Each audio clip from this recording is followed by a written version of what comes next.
Saya seorang perempuan yang sudah menikah, tapi saya menikah karena menuruti kehendak orang tua saya.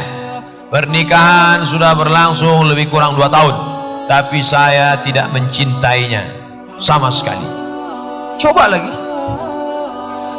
agak setahun lagi. Bukankah pepatah Inggris mengatakan witing trisno jalaran suko kulino? Lama bersama akan menumbuhkan rasa cinta. Nanti lama-lama kau akan mencintai dia. Alhamdulillah Pak Ustadz, setelah Ustadz sarankan tahun lalu, sekarang aku ternyata cinta kepada dia. Alhamdulillah. Qalbul mu'min baina asabi'ir rahman. Hati seorang mukmin di antara jari jemari Allah. Kalau Allah mau balikkan. Pernah tak kejadian zaman Nabi ada orang minta cerai karena tak cinta? Ada. Dia datang ke Aisyah, dia tanya sama Aisyah, Aisyah, aku tidak cinta pada suamiku, kata Nabi. Aku nggak bisa jawab, tunggu Nabi pulang. Setelah Nabi pulang, lalu dia cerita, ya Rasulullah, zawwajani abi liyarfa khasisataha. Ayahku menikahkan aku karena ingin mengangkat derajatnya, karena dia ingin punya mantu kaya, tapi aku tak cinta. Maka Nabi panggil bapaknya. Mana bapaknya? Nabi menyerahkan perkara ini kepada anaknya. Itu menunjukkan, tapi tidak setuju itu karena apanya? Saya tidak setuju karena dia miskin. Oh, nggak bisa. Saya tak setuju karena dia penyakitan. Jadi ada al-uyub al-musyawwahah, penyakit-penyakit yang membolehkan orang menggugat. Dan untuk di Indonesia, laki-laki sudah diikat dengan sirat ta'liq. Sirat ta'liq. Jika saya meninggalkan istri saya 3 bulan lamanya, atau tidak menafkahinya zahir dan batin, atau saya melakukan perselingkuhan, maka istri saya melapor ke pengadilan agama, lalu pengadilan menjatuhkan talak 1, maka jatuhlah talak 1 kepadanya. Nah, itu laki-laki sudah diikat dalam KHI, kompilasi hukum Islam Indonesia. Terkadang saya benci dengan hidup saya sendiri Pak Ustaz. Saya tak ingin hidup dengan orang yang tak saya cintai. Saya juga sudah berusaha untuk menerimanya, tapi sampai sekarang tetap juga tak bisa. Bagaimana jalan keluarnya untuk masalah saya Pak Ustaz? Apakah berdosa kalau saya minta cerai? Ihtazza arsyur rahman, bergoncang tiang aras bagi perempuan yang minta cerai kepada laki-laki yang soleh, laki-laki yang baik. Andai engkau minta cerai dari dia, apa jamin dapat laki-laki yang lebih baik daripada dia? Apalagi laki-laki zaman sekarang, dia sholat, dia puasa, dia rajin berzikir, dia sholat ke masjid, ikut pengajian, orangnya baik. Apa yakin kamu akan dapat macam dia? Mau cari siapa lagi? Mau cari primus? Udah nikah? Mau mengharapkan saya udah nikah. Nih, maka bersihkan hati, jangan-jangan kamu kena santet, ruqyah, baca doa sebelum tidur malam, qul huwallah, al-fatihah 1 kali, pangkal al-baqarah 5 ayat, surat ayat kursi, ujung al-baqarah, lillahi ma fis samawati wa ma fil ard, qul huwallah 3 kali, qul a'udzu falaq sekali, qul a'udzu binnas sekali. Baca, tiupkan ke air, diminum. Baca, tiupkan ke tangan, usap ke wajah. Nah, ini minta kepada Allah. Semoga Allah beri Ustadz selalu sehat. Amin. Ada sebagian orang menganggap Rasulullah itu tidak buta huruf karena beliau pedagang. Buta huruf itu bukan nggak bisa ngitung. Ini orang nggak bisa mendefinisikan buta huruf. Buta huruf itu tidak bisa menulis, tidak bisa membaca, tapi ngitung dia hebat. Banyak kakek-kakek, mbah-mbah kita nggak bisa baca, nggak bisa tulis, tapi dagang hebat. Dia ngitungnya pakai sekian. Dia nggak bisa nulis, nggak bisa baca, tapi ngitung hebat. Dan Nabi Muhammad itu nggak bisa nulis, nggak bisa baca, bukan kerendahan, bukan kehinaan, justru itu mukjizat. Karena kalau dia bisa tulis, dia bisa baca, orang akan katakan, dia bisa tulis, bisa baca kan karena belajar dari orang Romawi, dia belajar dari orang Yunani.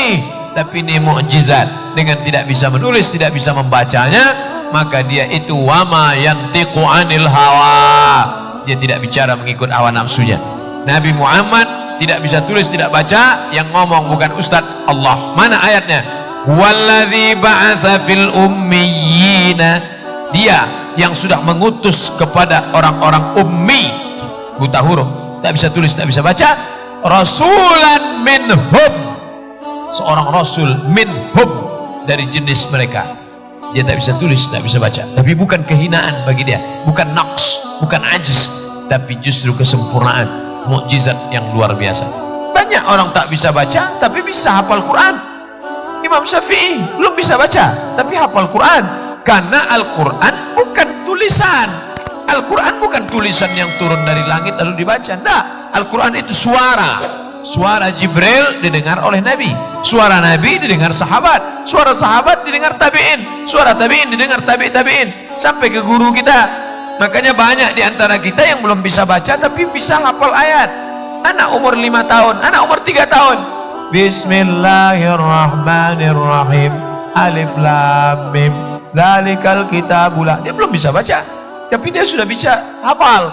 Ketika dia bisa baca, dia bingung, loh ini tulisannya alama, kenapa dibaca Alif Lam Mim? Alif Lam Mim, mana ada ya sama mim di situ? Kalau dibaca alama, karena Quran bukan tulisan. Quran itu suara yang turun lalu kemudian ditulis oleh sahabat. Jadi jangan katakan, nah ini mukjizat. Nama bukunya Mabahith fi Ulumil Quran, ditulis oleh Syekh Dr. Qasabi Zalat, guru kami dulu mengajar di Al-Azhar. Saya seorang notaris, rekanan salah satu bank konvensional. Apakah penghasilan saya termasuk riba? Mohon penjelasannya Ustaz. La'anallahu akilar riba, Allah melaknat orang yang makan riba. Wa mukilahu, orang yang dikasih makan atau yang mewakilkan akadnya. Wa katibahu, katib penulisnya. Wa syahidaihi, 2 saksinya. Yang mau akad panggilnya 2 saksi. Sini bro, ikut jadi saksi ya. Kulluhum sawa, semuanya sama saja. Oleh sebab itu carilah rezeki yang halal. Allahumma aghnina bihalalika an haramik. Barokahnya enggak ada. Duit hantu dimakan setan. Sudah banyak contoh kasus kaya raya, banyak akhirnya hilang. Padahal kita minta sama Allah wa barakatan fir rizqi, minta barokah dalam rezeki. Apabila ada keluarga Nasrani ingin tasyakuran di rumahnya, manggil marawis dan ceramah, boleh apa enggak Pak Ustaz? Terus marawisnya lagu apa? Haleluya, haleluya. Gimana marawis? Tasyakur syakara, lain syakartum. Bersyukurnya kemana? Kepada Allah. Dia syukur kemana? Ya nggak bisa. Man ra'a minkum mungkaran, kalau kamu lihat kemungkaran, falyughayyirhu biyadihi, rubah dengan tangan. Adakah kemungkaran yang lebih mungkar mengatakan Allah beristri dan beranak? Qamar mungkar, zina mungkar, tapi ada yang lebih mungkar lagi apa? Laqad kafara alladzina qalu innallaha thalithu salasah, mengatakan Allah 3 dalam 1, 1 dalam 3. Mestinya kamu nunjukkan dia, ini kamu ini salah, bukan membenarkan dia. Kalau ada orang nyasar, kamu harus kasih tahu, bapak nyasar. Kalau nggak sanggup, diam aja, silakanlah kau nyasar. Bukan malah dinyanyikan, kamu nyasar, kamu nyasar, kamu nyasar, nyasar kamu. Nggak benar kamu.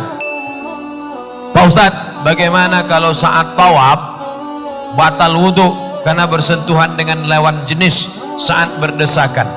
Andai antum berpegang ke mazhab Syafi'i sekalipun gak batal. Kenapa? Darurat tawaf. Dalam mazhab Syafi'i pun nanti kalau ada ustadz yang ngajarkan harus pindah mazhab Maliki supaya nggak batal. Nggak perlu pindah mazhab. Walaupun pindah mazhab itu khawatirnya nanti main-main mazhab ini jatuhnya tatabbu' rukhas. Tetap mazhab Syafi'i karena darurat tawaf tetap tidak membatalkan. Jaga, tutup pakai kain semua, kain ihramnya tutup semua, kaki tetap nginjak. Orang-orang India yang nggak pakai kaos kaki, darurat tawaf.